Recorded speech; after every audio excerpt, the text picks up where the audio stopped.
Welcome back, guys. We're here. We're here for our round 3 feature match. We're going to dive right in. We have Daniel Starsick on the left. He's playing Mono Black Devotion versus Evan Fedorko on the right. He's playing Black White Tokens. Brandon, why don't you make a couple predictions about what cards we might see in Daniel's deck? I don't know, but I feel like Evan doesn't want to play against Goku. No, he doesn't. So Black White Tokens, it's kind of well known. It's recently got the addition of Concealed Courtyard, which is just a fast land for Black and White. You're going to see cards like Lingering Soul, Spectral Possession, Intangible Virtue packing a big punch, Bitter Blossom, Gideon, discard spells. Alright, cool. We're actually going to get to see a little bit of what's in Dan's hand. Okay, so Inquisition reveals Swamp Bob, Gatekeeper of Malakir, a Merchant of Asphodel, and Surgical Extraction. So we have main board Surgicals for all that discard and some of the other just like rude things that Mono Black wants to do. Do you know the text on Gatekeeper of Malakir? I believe if you kick it, your opponent sacrifices a creature. Yep, it's black with a kicker of 1 generic for an edict effect. So that card's probably not going to be the best against the token strategy. No, not particularly. So I'm best...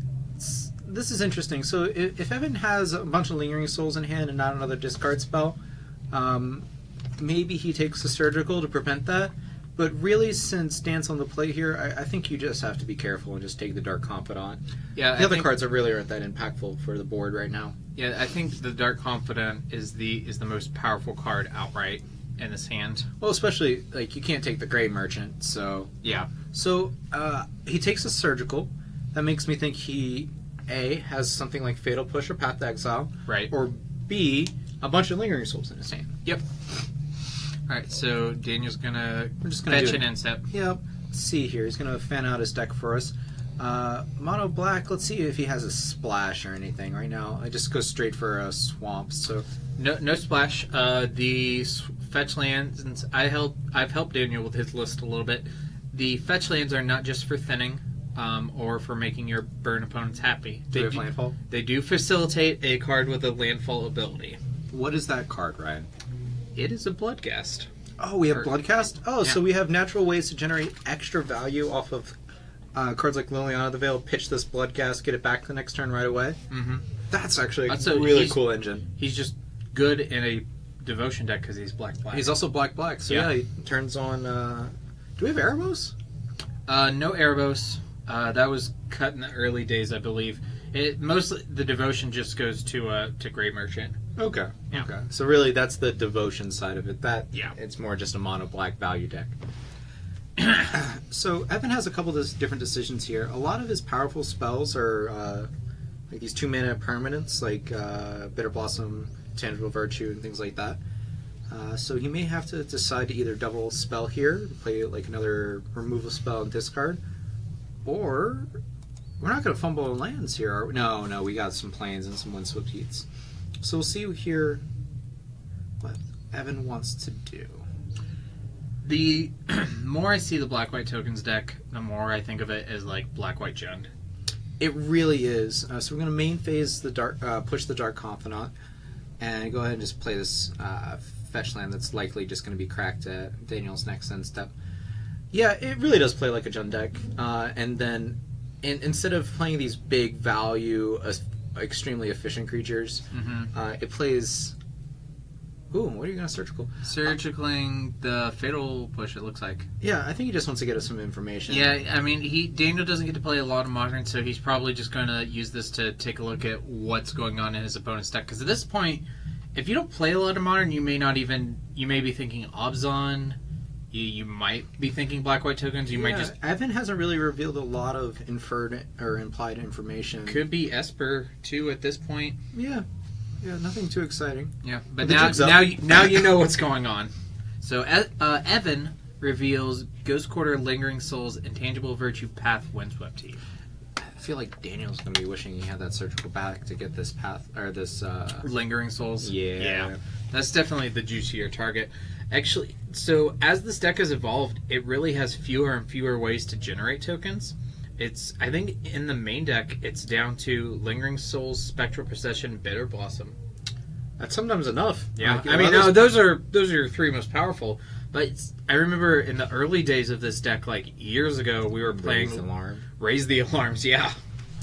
Yeah, and now it's really, like you said, very much like a Jund style deck, where instead of playing Tarmogoyf as a big creature, you play a bunch of these little guys to turn off the efficiency of spot removal. Sure, you have Lightning Bolt, but it's only worth a third of my card or a fourth of Lingering Souls. Yeah. So then I bet we see at the top end something like Gideon and some Sorens.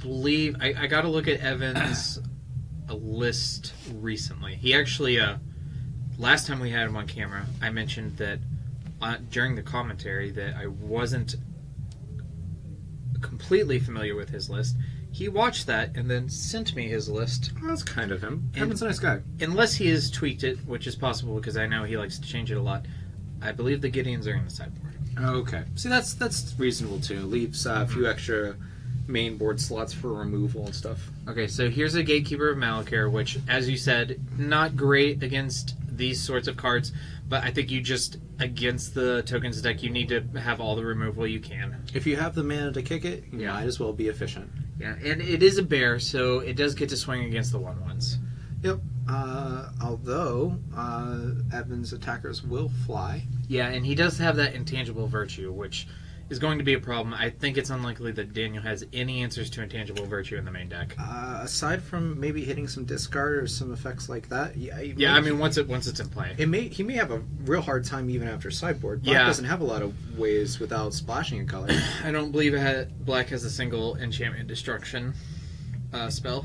So here's the flashback of the Lingering Souls. We're probably just going to slam an intangible virtue and attack for 2 in the air. Yeah, I think he has Smuggler's Copter. See, that's kind of cool. The card that's too good for standard, making its way into modern.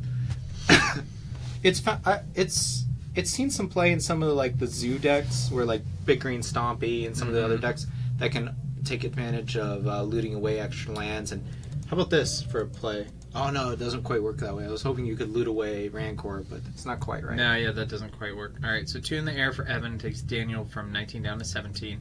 He's going to draw for the turn. Here's Inquisition of Kozilek, just 1 turn too late. 1 turn too late to nab that. But he can remove this. The Smuggler's Copter, I think, would be. He's going to take the path, which actually is communicating to me. Oh, okay. Bloodghast. With the Bloodghast, that makes a lot of sense. Yeah. There's also another very large black threat that Daniel plays in his deck that is very weak to Path to Exile. One that likes to obliterate its opponents. Oh, really? He's playing Flex and Obliterate? Mm-hmm. That's pretty sweet. So, it seems here Evan's dominating the board. Not only are all of his creatures flying so they can all avoid Daniel's, but with the Vigilance, it makes it really hard for Daniel to be able to find a profitable attack, even with the Bloodghast. Yeah, and Evan has a 3-turn clock, as it is right now.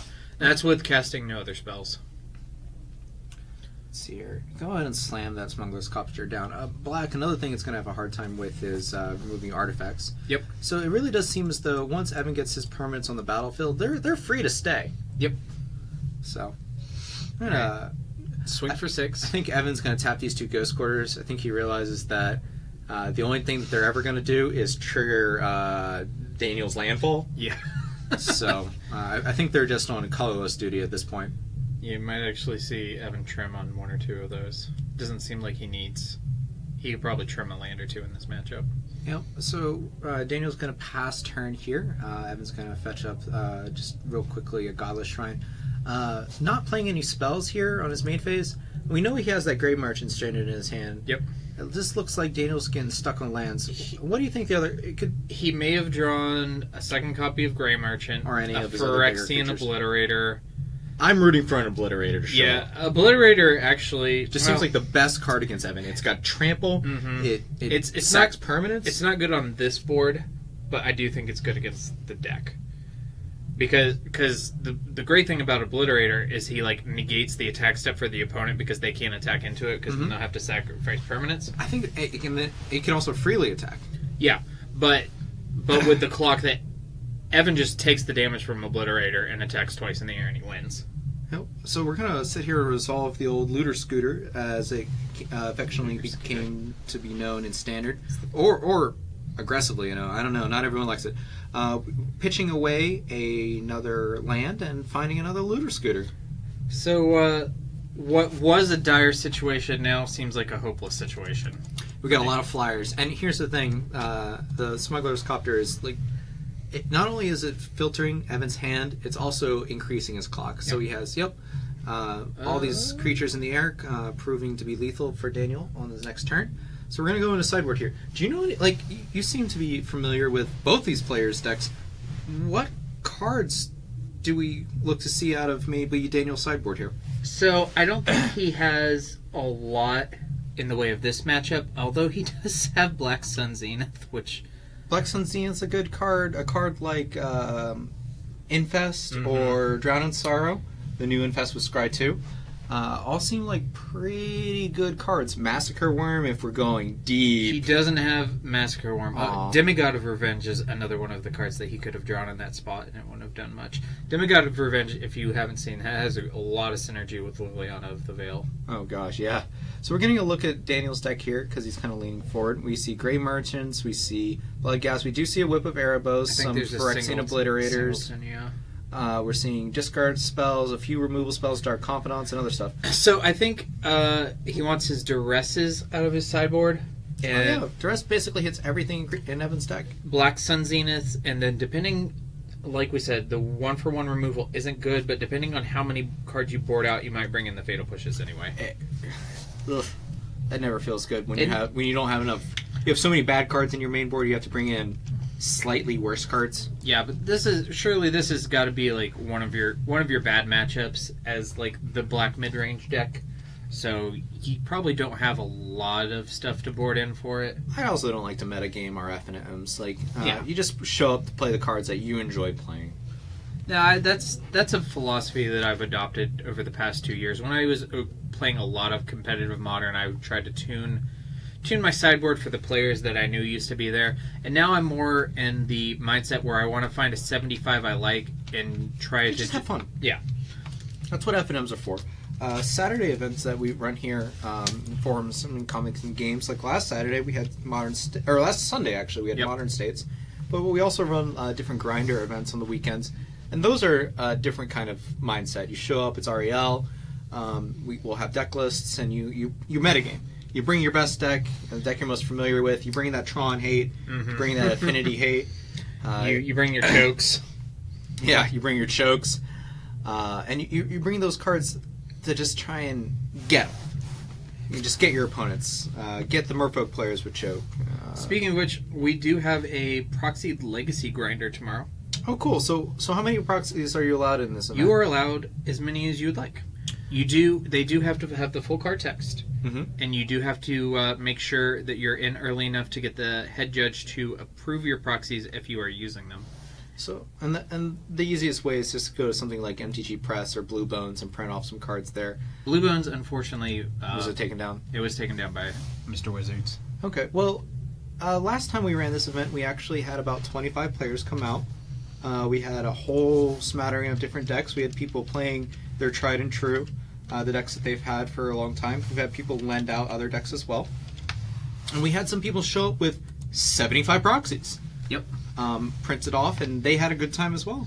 So the last one we did, which I want to say was in January. Yeah, sounds right. That was the first time we've done a lot of Legacy Grinders. That was the first one where we allowed the full proxy count. And I had some concerns about the attendance, what attendance was going to look like. And then we just had a great attendance. Yeah, it was about 25 players. We had a great time. People want to play this format. They just have to be given the opportunity.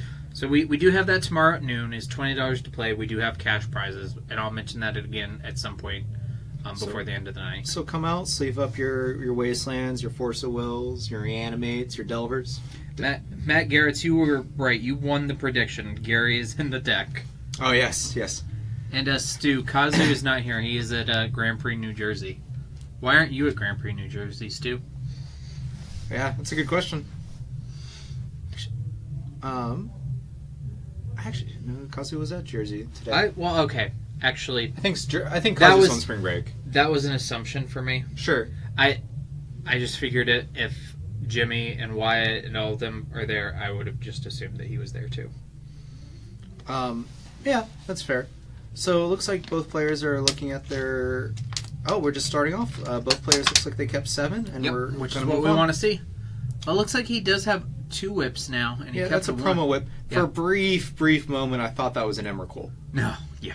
So here's Gideon out of the sideboard. So we got some Shambling Events and some Bitter Blossoms. This seems like a great matchup for Gideon. Is that Selfless Spirit? Yeah, so Daniel is looking at a Selfless Spirit, Intangible Virtue, a Gideon, and a Bitter Blossom. You want to snap off that Bitter Blossom. Bitter Blossom can just generate so much advantage and so quickly. It's his only threat that he can select off the Inquisition. Oh, Inquisition could potentially get the Spirit or the Virtue. I don't think that Spirit really functions as a threat here. I think the decision was down to the Bitter Blossom or the Intangible Virtue. Yeah. So. And also, Daniel doesn't have Damnations in his board, so the Spirit actually doesn't do anything. He's just a 2/1 flyer. Yep. So Evan here top decked an Inquisition of his own. Looks like he's only going to have one target. Inquisition cannot take that for Exceed Obliterator. Nope.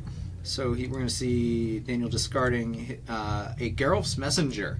It's a spicy one. Yeah, a fun one back from the days of the first time we went to the Innistrada block. And from Dark Ascension, yeah. Mm-hmm. Yep. Yeah, it's a 3/3 with Undying. And when it enters the battlefield, your opponents lose 2 and you gain 2. Correct. Also, of note, I didn't realize this until last year when I watched some coverage from Pro Tour Return to Ravnica. Excuse me. Apparently, on the inception of Modern, it was a Jund staple. It was in a 4 of in every Jund deck. Really? Yeah. So if you go back and watch coverage, everybody who's playing Jund has Geralf's Messengers. So is that... I guess that'll even be before Deathred Shaman, so it's just like... Yeah, that's just when Deathred Shaman was printed, because it's Pro Tour RTR. Oh, okay. Yeah. Okay. But that was the first Modern Pro Tour, so that was when the format was literally brand new. That's the same one where Cloud Post was legal, and Blazing Infect was legal. Oh, good God. Ponder and Preordain were still legal in the deck. So, from Daniel, we just saw a Bajuka Bog exiling Evan's graveyard. Evan's probably... I feel like we just put the Virtue on the field. Yeah. There's no creatures or tokens to really take the advantage, but you really just don't want Daniel ripping a discard spell and taking that card out of your hand. Yeah, and it's actually more valuable than the Spirit right now.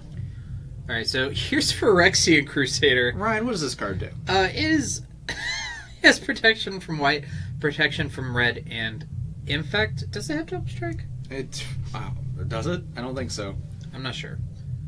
I believe... So, Mirran Crusader's keyword is Double Strike, and Phyrexian Crusader's keyword is Infect. That sounds right. Yeah. Alright, so here's the Spirit from Evan with a Shambling Vents, and now it looks like Daniel's going to cast Phyrexian Obliterator. And this is a terrifying board to play against. Yep, so we have the Infect creature. It's first strike protection from red and white.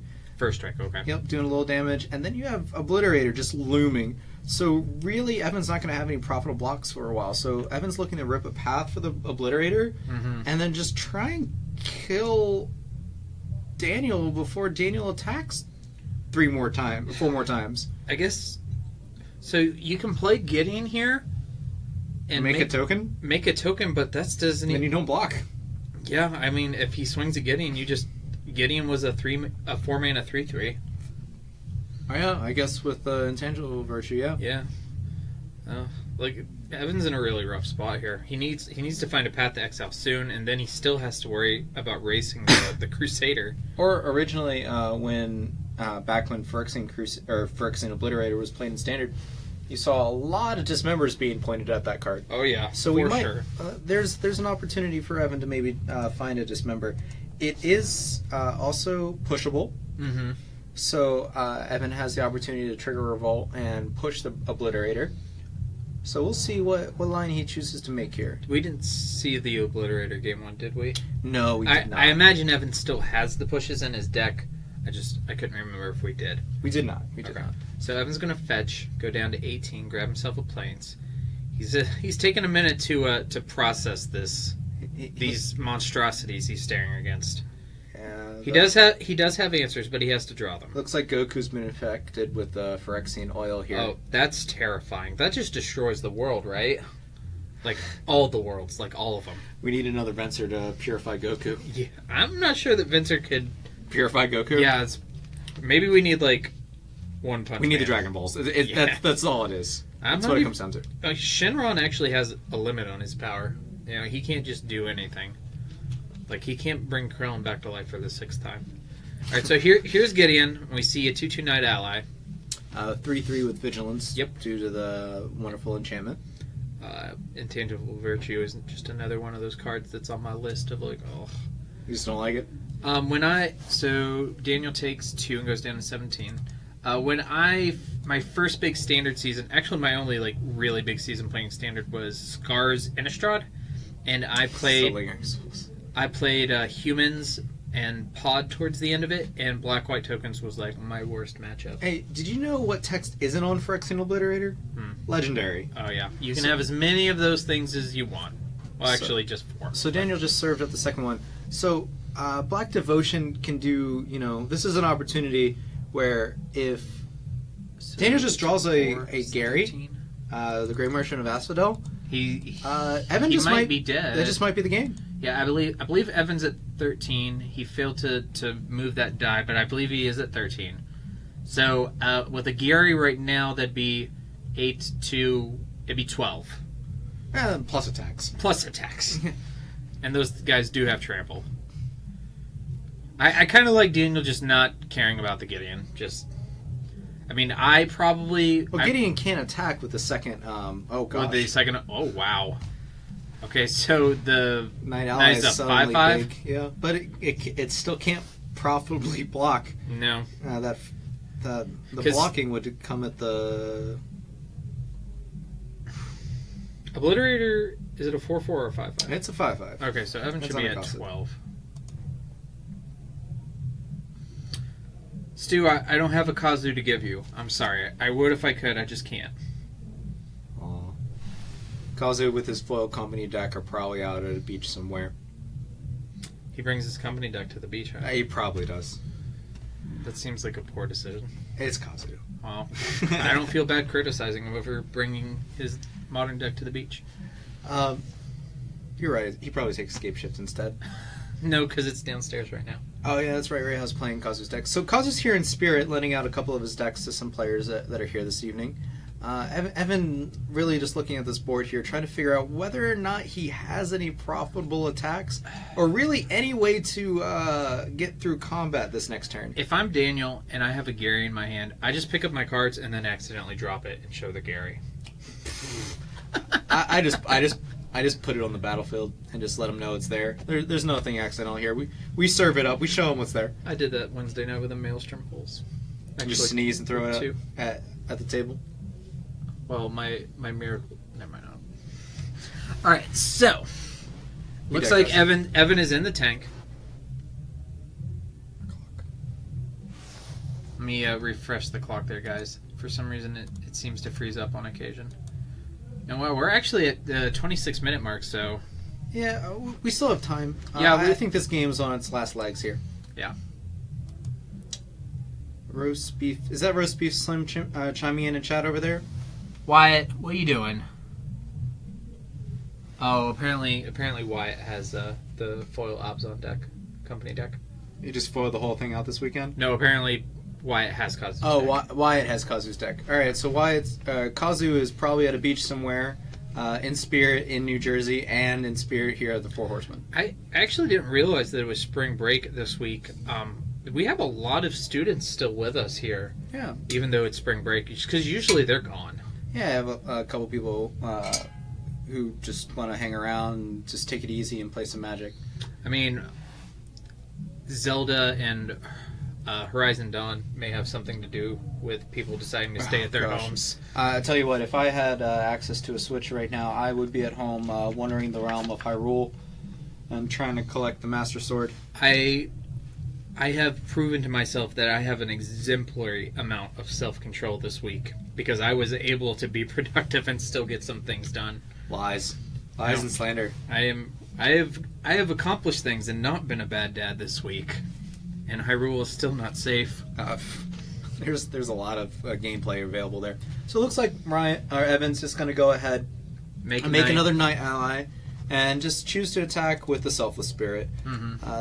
He's just making 5/5s every turn, churning them out with Gideon, but we'll see if it's enough here. Right, it looks like, I think he does have, I think I saw Gary. Or Nope. no, it's a messenger, which is good too. So Evan's going to go down to 10, and Daniel will go up to 17. So 10's the exact number of damage that 2 Phyrexian Obliterators can do. So without Path to Exile or a Fatal Push here, wait, do we just not attack? He doesn't I guess he doesn't want to attack into 2 5/5s, but... Attacking into 2 5/5s and Evan losing, that many permanents? I guess the That's fear... a conservative line. Okay, the fear could be that he attacks, he loses both his Obliterators, Evan sacks all his lands, and he keeps the Gideon and the Intangible Virtues, and then maybe he just goes 5/5 win. Or if Evan had the path. Yeah. So this is a conservative play. I respect it. Evan's going to sit here and churn out another 5/5 with Vigilance this turn.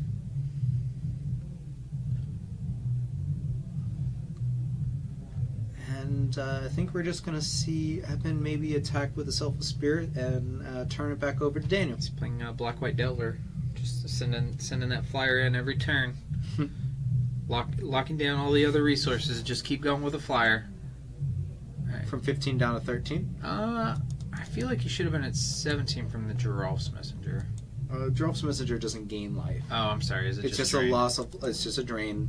I'm sorry. I thought it was the Tendrils. I want Gary. All right, here's another one. Down to 8. I want Gary. Now I want to see it attack. Nah. Well, I guess if you didn't do it... He has Gary in his hand. Does he? Yes. Oh, he does. He just and needs the a land. Thoughtseize. I want Gary. So do you cast Thoughtseize here? Or you just, No, we're just Gary. All right. We're all in on this Gary. Swamp. Daniel, you must summon all of your black mana and summon a swamp to the top of your library. Oh, we have a Fatal Push now. Yeah, but does he have a way to trigger Revolt? He could sack the Selfless Spirit, or he could just kill it. Okay. I feel... Is it Phyrexian Crusader 3 mana? Yeah. Yep, looks like they figured it out they're themselves. They're figuring it out. So you could attack with the Selfless Spirit, sack the or you know what you could do is on his turn, if he attacks before blocks, sack the Selfless Spirit, make your guys... I feel like you just want to save it for a way to kill Obliterator. Yeah, well, that's what is you... I'm not sure, because you don't really need to make your guys indestructible for blocking here. No, this board's just gotten really gunked up real hard. You almost want to make Daniel's creatures indestructible so you can't deal damage to them. Is that how that works? I just don't think lethal damage can be dealt.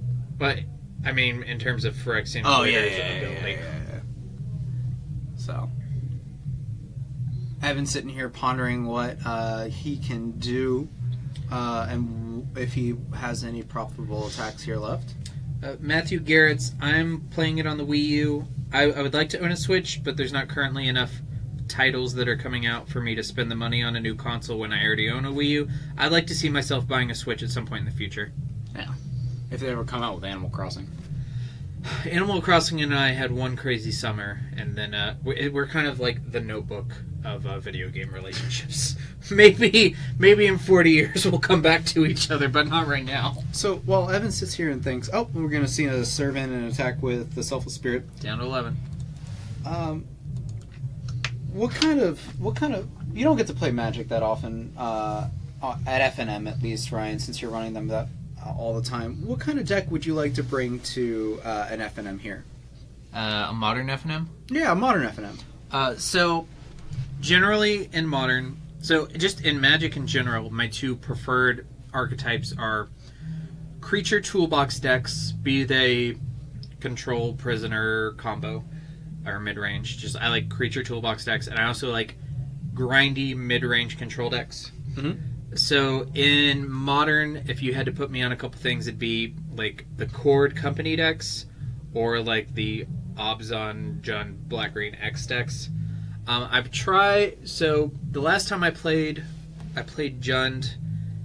I would, if I came back for another FNM, I'd probably sleeve up Obzon Company, just because I've never actually played that iteration of Malera combo in a tournament. I haven't played it since pod was legal. Oh, is that just your own personal protest against the Yep. birthing pod ban? Yep, but prior to when I played Jund recently, I actually only played Kiki Cord in all of 2016. Okay. And I think the second half of 2015. I think for a year and a half I didn't play any other modern deck. Granted, that not a lot of events. Sure. No, I understand.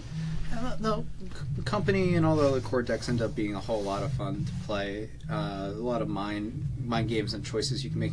You also have sometimes that Splinter Twin aspect where you're like, you leave the mana up and your opponent has to, respect it. So they don't get to tap out very well. So we see Daniel just elect to pass back. Correcting life total. Yep. Pass back, and Evan gets to draw another card here. Really looking to see maybe a card like Lingering Souls push this past the point where he could potentially start blocking and just leave lethal in the air. Diamato and Wyatt, I'm not responding to either of your comments anymore. What are you guys doing? You're in New Jersey. Go do something. Why are you watching the F&M stream? What is Tomargo to an obliterator? Cry. All right, so we did find a Lingering Souls. So what he's going to get to cast it and flash it back immediately. Yep. And this is going to give him a clock where he can actually fly over top these obliterators. So 20 power on board? Is that right? Yeah. And I think actually now Daniel's 16. In a bad spot. So if he even did attack with the obliterators here, Evan has enough permanents that he can sack the ones that don't matter and still attack twice on the win. Yeah, he can just... He could block both the obliterators with 2 of his 5/5 knights. Yep. Lose some lands. Mm-hmm. Serve in with the flying Lingering Souls. And just end this game here in 2 turns. How many attackers? Oh, yeah. It's basically next turn he'll be able to cast Lingering Souls and attack with the Spirit, and it'll be lethal. So here comes the Spirit, and for 2, taking Daniel down to 9. Although the Gray Merchant is still on the table. Yeah. Well, so, it's in his hand. Yeah, so he needs a swamp. I think Evan might also have something like a Path to Exile or something here. He's leaving mana up instead of choosing... Don't think Path saves him from Gray Merchant. It definitely doesn't, but I'm wondering what... Evan's representing something here. Okay, there's Black Sun Zenith, but he can't make it big. He can't make it big enough. So but can he make it big enough to not die? Because the Spirit tokens are 5/5s. They're 4/4s. They're 4/4s. No, there's 3 intangible. Oh, but they're 1/1s. I'm sorry. Yeah, they're 4/4s. So if he taps out for Black Sun Zenith, they become 2/2s. This is convoluted, just a bit. It's sorcery speed, so we'd have to do it now. So it's not going to. Oh, they're counters. Good lord. Yeah, and then I guess that also plays around the Selfless Spirit. So. Why I will fight you anytime. Next staff meeting. That's when we're going to fight. Right. Seriously, though. So, Daniel's sitting here trying to figure out if the Black Sun is enough or if he can attack into Evan's Legion of Soldiers at all. So, if you're on the Black Sun's plan, I'd probably just swing out first. Well, you can also take an opportunity and attack with the messengers. Yeah. So they'll come back and drain Evan for another 4. So really, Evan has to be careful about what creatures he even. So maybe you don't attack with the messengers, so that after you cast Black Sun Zenith, you get the Undying trigger. Well, I don't think Evan can really afford to let much through here. Daniel's not out of this game. He's doing what a lot of good Magic players do, and that's present your opponent with an opportunity to make a mistake. Yeah, even though Evan's got lethal on board, Evan has to be able to find his way to win the game. So Daniel's going to give himself the best opportunity he can to win. So do we have 8 Knight tokens out? No. Those are since Evan only has those are 1/1 soldiers. So we put the die on them to represent that they're 2/2s. Correct. Well, still 5/5s is It's pretty strong. With vigilance, you know. Yeah, yeah. So we're going to go ahead and sacrifice the spirit to give everything Indestructible. Does he still have that fatal push? He should. Okay, and here's a fatal push on a Bloodghast. Okay. So. And now we get to move to blocks. Yep, and he's got to try and keep. Now, see, now he doesn't have the. He doesn't have lethal anymore. Well, I guess with He could get. he could have all the damage is at Evan, Uh-huh. and Gideon lives here. He can just emblem next turn. He also has the Shambling Vents. Yep. So well, the Crusader's back. So I feel like you. Jeez. This is a rough spot both So- players are in. If Evan blocks with the spirit tokens, and Daniel uses a post-combat Black Sun Zenith, that might also kill the spirit tokens and prevent Evan from being able to close out the game.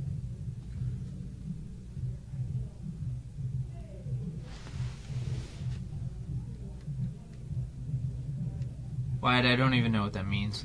1v1, no scopes on Rust. So He's challenging you to a Halo. I don't play that game. Oh no scopes on Rust. Rust is Call of Duty. He's Oh, challenging you to a 1v1 on Call of Duty. All right, so I don't play Halo. I really, really, really don't play Call of Duty. Truly. Anybody who's ever spent any time working in a video game store cannot stomach that game. I imagine. Alright, so it looks like we have blocks here. So the Obliterators will trigger. Evan's going to have to sacrifice, 10 permanents? Yes. Because he is doing 5 damage each to those Obliterators. So they'll die. Evan will sacrifice 10 permanents. Daniel's going to get 2 Undying triggers, which means that Evan is going to go to 4. I'm assuming it looks like all the creatures got blocked. Yep, so there was no damage through. So so as long as Evan keeps enough power, more than 9 power in play, he should be good. He also can't attack with the Gideons because there's the Phyrexian Obliterator, or Phyrexian Crusader up there in the corner. Right, because it's pro-white. Correct. Let's see here. What do you get?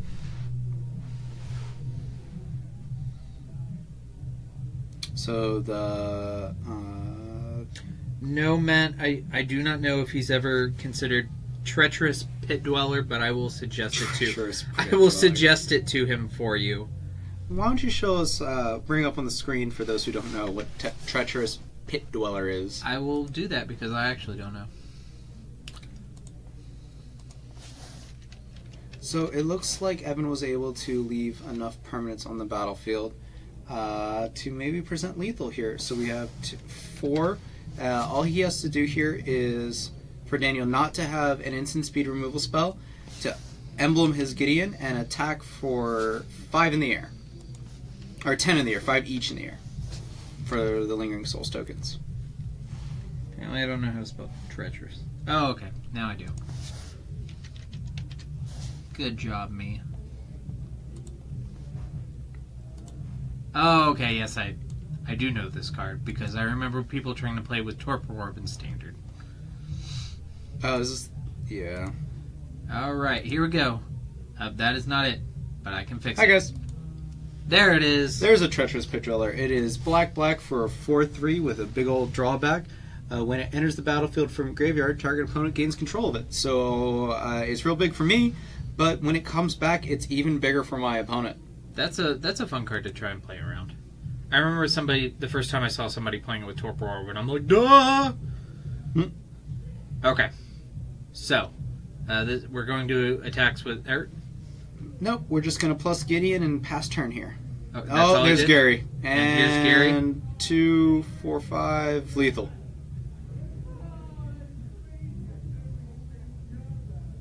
Okay, so see, Evan is experiencing what every standard player from the Ravnica Theros standard Hey, look, experience. Gary. It's called frustration. It's called frustration. Yeah. Hey, look, Gary. Well, we're going to go ahead and move on to game 3 here. We got Yep. with 10 minutes remaining. Daniel Starsick has tied it up at 1-1. If you're just tuning in, this is our weekly modern F&M here at Four Horsemen Comics and Gaming.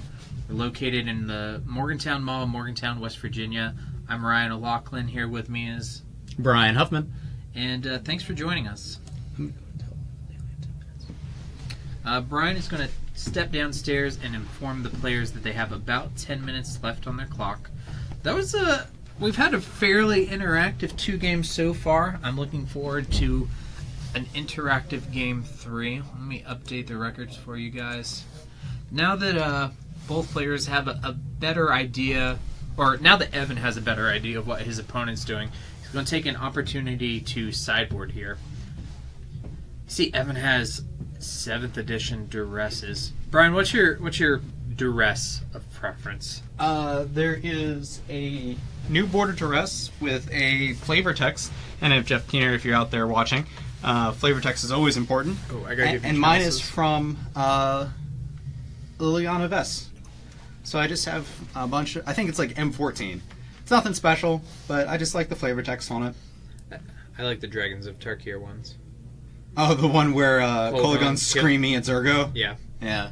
That's Stupid quite cool. mark. It's Stupid mark. really pretty in foil, too. All that It lightning is pops. very pretty. Also, remind me, I need to give you Chalice of the Voids. Oh, yeah.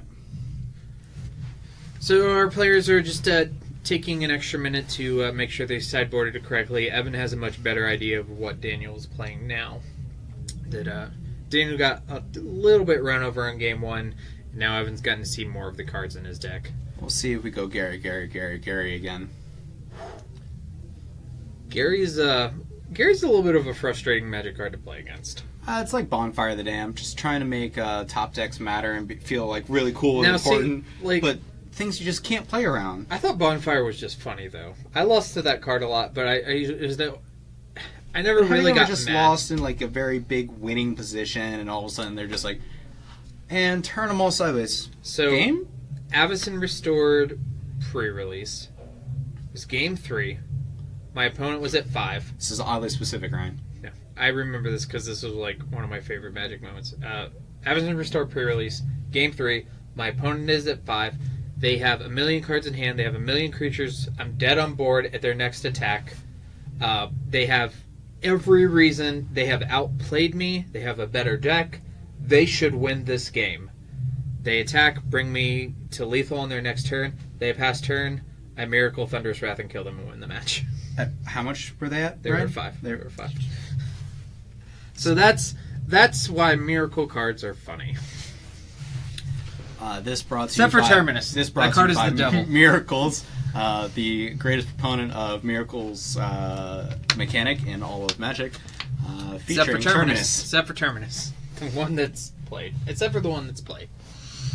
They have Intrigue too. I haven't had Entreat cast against me in a long time. Ever since Miracles was able to pick up Monastery and Mentor, they've been able to generate a more efficient and quicker game plan. Yep. To give their opponent less time to draw into cards like Abrupt Decay to reset the game. I listened to a podcast recently where a guy made about a 5-minute argument to why Mentor should be the card that's banned out of Miracles, because it's the card that has pushed it to like a true tier 1 level. And while I do acknowledge that is true, you're sending it back to the grindy days of winning with Entreat and Jace. Seems like a very poor decision in my. It's an interesting conversation. If they, I don't know, Legacy doesn't see a lot of interaction from Wizards, but if they really wanted to balance the meta out, Unban Goblin Recruiter and Earthcraft. oh good lord, it would be banning Terminus. It is the best card of the deck, bar none. I don't know. It's worthy of a discussion. More time than we have to give an adequate amount of attention That's to fair. right now. Daniel's gonna have a lot of choices off this Inquisition of Kozilek. He's gonna see Bitter Blossom, which pairs very nicely with Intangible Virtue. Yeah. He'll take that. Some nice token generators. Yeah. Evan had was it Fatal Push, Spectral Possession, Lingering Souls, Intangible Virtue. Yep. It's a pretty stacked A hand. lot of good choices to take there with an Inquisition of Kozilek. I mean, but we don't taking know arguably the best one. Daniel has Black Sun, Liliana, Surgical, Graph Digger's Cage. I don't think that's going to work out the way he wants it to. Oof. Okay. Those are all good cards. As long as he has his lands drops, those are all good cards against Evan. Evan's gonna slam down a second Godless Shrine, take 2 here, and Go down to 17. Go to 17 for this Intangible Virtue. Yep. Looking to pair it with some nice token They generators. start confident right off the top. Yep, we're gonna fetch, probably go get himself a nice mismatched basic swamp here. You'd be alright, settle down. Hey now. And slam out this Dark Confidant. Bob on an empty board feels good. You can do the old Jun thing. Dark Confidant to Liliana the Veil. Yep. And not as good against the tokens deck, but still, you got to kill as many things as you can. Yep. There Dark you go. Confidant There's Bob. pass. Evan's going to untap draw, looking for his 3rd land drop. So for Evan, do you just Fatal Push here? Because I don't think it looks like he missed. Yep. If you miss your land drop, you Fatal Push. If you hit your land drop, there's an argument to be had just to slam Lingers. Spectral Possession. Oh, yeah, Spectral Possession, yeah. Oh, no, he hit it, but he's going to prioritize killing the Bob. Now, Daniel has the option of playing Liliana on open board. If he +1s, Evan does get to pitch Lingering Souls, which isn't terrible for him, but isn't terrible for Daniel either, I feel like. Daniel has an opportunity to surgical it, which out of all the targets in Evan's deck, surgically extracting Lingering Souls is probably one of the best. That's probably the card that I would prioritize. It's the most valuable card in terms of value. I'm sorry. I wasn't trying to make a joke. I just worded it awkwardly. So let's see what we do here. We are going to slam the Lily. Yep. I assume Lily's going to go up. I would assume from Evan, he's going to pitch the Lingering Souls. Pitch that cage. No, you're going to pitch the... Surgical. Wait. Something's not... I think Daniel just didn't discard a card, which he does need to... Okay, hold on. We'll give him a second to resolve this, and then one of us will step downstairs. Alright, so he's going to discard the Black Sun Zenith. I would have liked to see the Grafdigger's cage go, but that's okay. Because now he gets the surgical... Lingering Souls, which I think is really strong and makes Evan's hand significantly weaker. Correct. Yep. Let's see here. We get to thumb through. Looks like Kurt and I is down there. Shout down to Kurt and I for running the event tonight. Seeing Lingering Souls. We're seeing what other cards? Anything Rest spicy? in Peace? Just a couple of Path to Exiles. Do we see Rest in Peace? I think we saw Rest in Peace. I mean, he does have Bloodgast. And it works. It works. So there's all of the Lingering Souls. We're going to shuffle up, give Evan an opportunity to untap here. So we probably, if Evan hits his next land drop, he's probably going to slam that Sorin. If not, it's just going to go straight to the Spectral Procession. There will be no 1v1, and because it doesn't exist, it will not be streamed. And Is why it's still trying to get you to 1v1 no No, Mr. Durantula wants this to happen. There is no lone pox in the room, Mr. Diamato.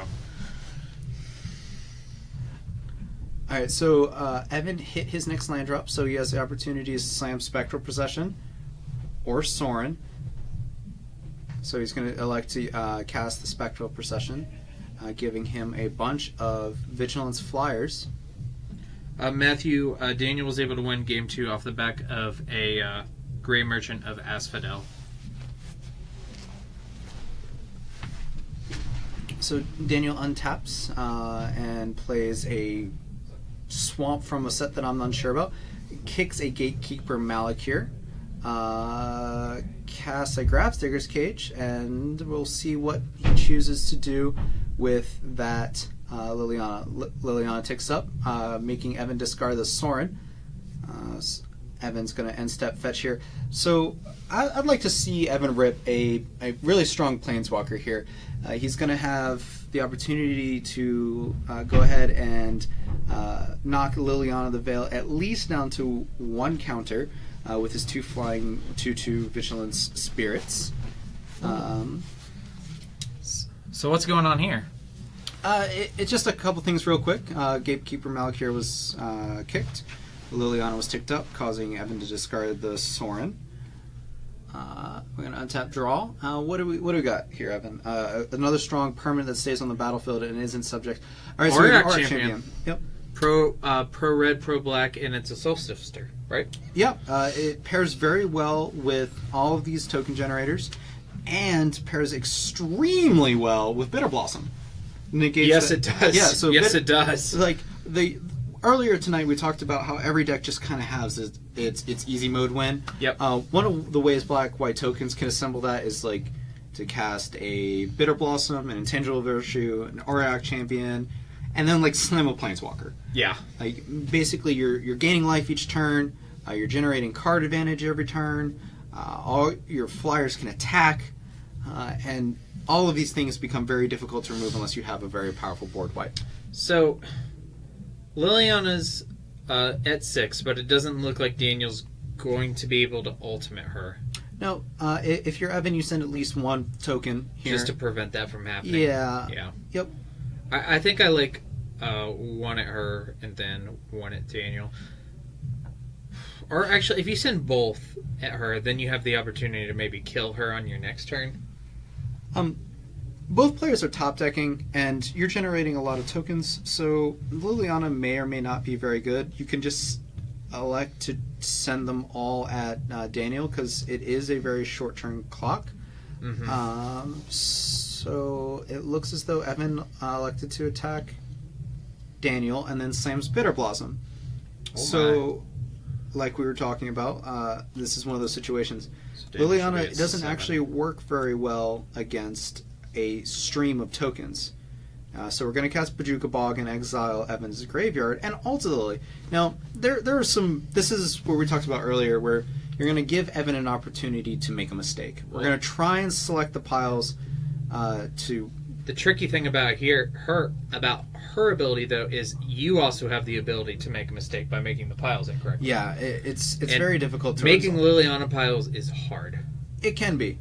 Every now and then you have a very easy one, but so I definitely want to put Bitter Blossom and the Champion in separate piles. and really what you wish you could do here is put the Auric Champion, the Bitter Blossom, and the Intangible Virtue in separate piles. Yeah. But I think it ends up being putting the Bitter Blossom and the Auric Champion in a different pile. Probably the Intangible Virtue with the Auric Champion, and then maybe the Spirits over with the Bitter Blossom. Yeah. Really restrict the different plays that Evan can make.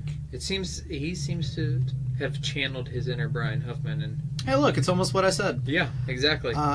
If I'm Evan here, if these are the two piles, I just take the Bitter Blossom. Yeah, because You can't lose the game in this board state, and you still have an opportunity to win, depending on how many turns are remaining. and you still have one land, and you can function pretty well off of 2 lands. Yeah, and You do have Gideons and Spectral Processions, but you don't necessarily have to cast any more cards to win this game. I think keeping the Bitter Blossom is the winning line here. Yeah, and Or we're going to do the opposite. that's interesting. But Well, I mean, this like gives him his mana, so he can choose to cast Lingering Soul, Spectral Procession. I can't fault him for wanting to keep the pro black card against the mono black deck. Yeah, it's kind of hard. Although Daniel has a lot of cards that don't care about targeting. Like Black Sun Zenith, Liliana the Veil, Gatekeeper Malakir. So there's Path, And we're going to serve in for 1. get in there. Yeah, he does not have Vigilance. He is not a token. So, from Daniel, we have a lot of different outs here. We can play a Grave Merchant, and we basically just stonewall everything that Evan has left on the board. You know what card's a good draw right here? Phyrexian Obliterator. Liliana. Liliana's not bad, too. Liliana's now a fine draw. I would love to see something more like Grave Titan, but that's just me. I don't think there's a Grave Titan in the list. Here's Phyrexian Crusader. So we have a pro-black creature versus a pro-white creature. Yep, on opposite sides of the battlefield here. Okay. Fatal Push is a very good draw for Evan here. It is. So Daniel won game 2, Matthew, by Grey Merchant of Asphodel. We are in extra time. Yeah, we're in extra turns. All right, It's a couple turns. They've got it. They should know.